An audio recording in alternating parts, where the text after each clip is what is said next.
Hello friends, welcome back to exams tutorial. APDSC 2025కి సంబంధించి 12/6/2025లో అడిగిన ప్రశ్నలను ఈ వీడియోలో డిస్కస్ చేద్దాం.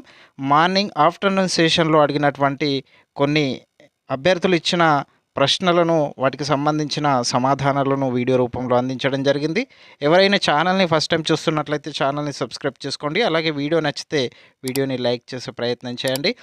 డిఎస్సి ఎగ్జామ్ రాయబోయే అభ్యర్థులు ప్రీవియస్ సెషన్లలో వచ్చినటువంటి ప్రశ్నలను చూసుకోగలిగితే వారికి ఎంతో ఉపయోగకరంగా ఉంటాయి. ఎందుకంటే వీటి నుంచే ఎక్కువగా రిపీట్ అయ్యే ప్రశ్నలు అనేటివి రావడం జరుగుతుంది. కాబట్టి ప్రీవియస్ సెషన్లలో అడిగిన ప్రశ్నలకు సంబంధించి తెలుసుకునే ప్రయత్నం చేయండి.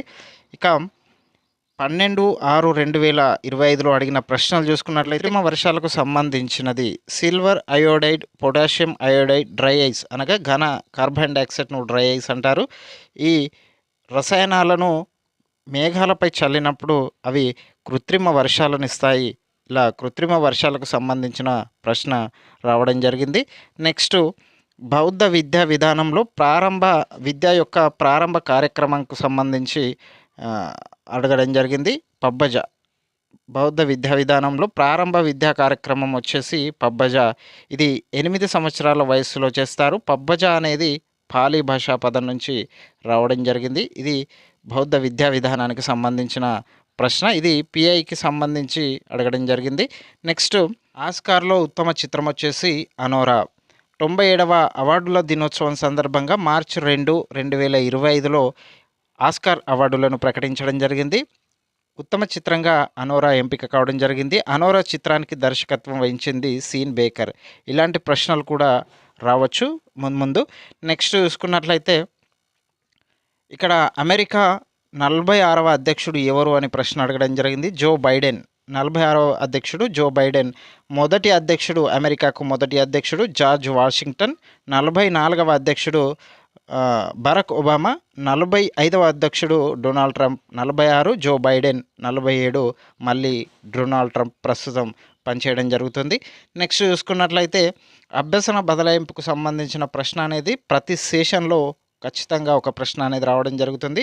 మొత్తం అభ్యసన బదలాయింపుకు సంబంధించి అనుకూల బదలాయింపు, ప్రతికూల బదలాయింపు, శూన్య బదలాయింపు, ద్విపార్శ్వ బదలాయింపు, ఈ ప్రతికూల, అనుకూల, శూన్య, ద్విపార్శ్వ బదలాయింపుకు సంబంధించి ప్రశ్న అనేది రెగ్యులర్గా ప్రతి సెషన్లో మీరు చూసుకున్నట్లయితే ప్రతి సెషన్లో ఈ అభ్యసన బదలాయింపుకు సంబంధించి ప్రశ్న అనేది రావడం జరుగుతుంది.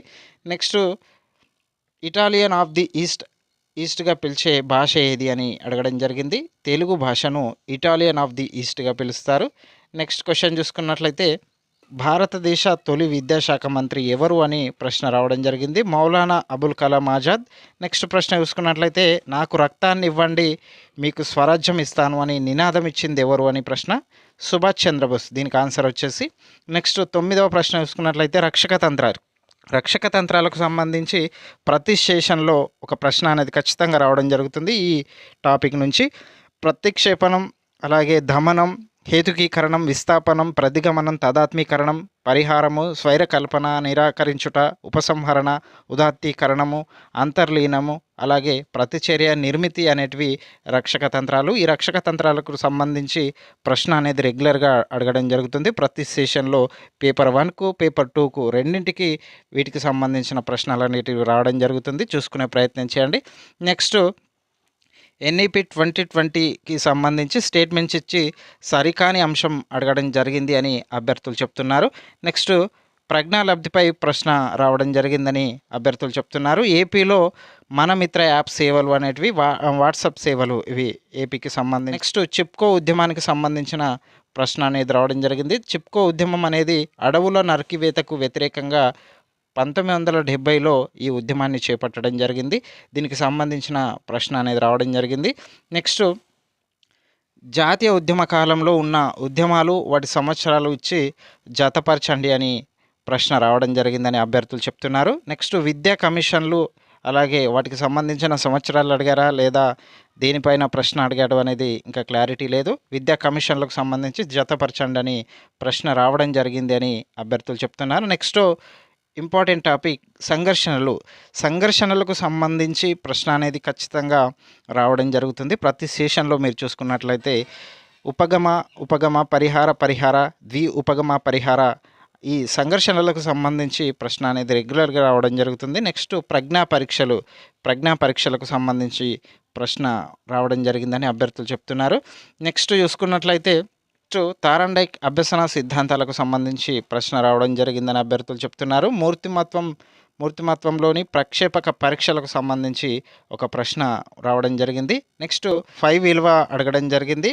5 విలువ అనేది హెచ్జిటి వారికి కూడా మళ్ళీ రిపీట్ అయ్యే అవకాశం ఉంది. కాబట్టి జాగ్రత్తగా దీనికి సంబంధించి చూసుకునే ప్రయత్నం చేయండి. ఇవి ఏపీడిఎస్సిలో అడిగినటువంటి అభ్యర్థులు ఇచ్చిన సమాచారం మేరకు కొన్ని ప్రశ్నలను అయితే మేము ముందుకు తీసుకురావడం జరిగింది.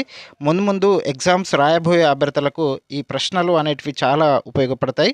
రిపీట్ అయ్యే అవకాశం ఉన్నందువల్ల ఈ ప్రశ్నలు వారికి ఎంతగానో ఉపయోగపడతాయని ఆశిస్తున్నాను. Thank you for watching.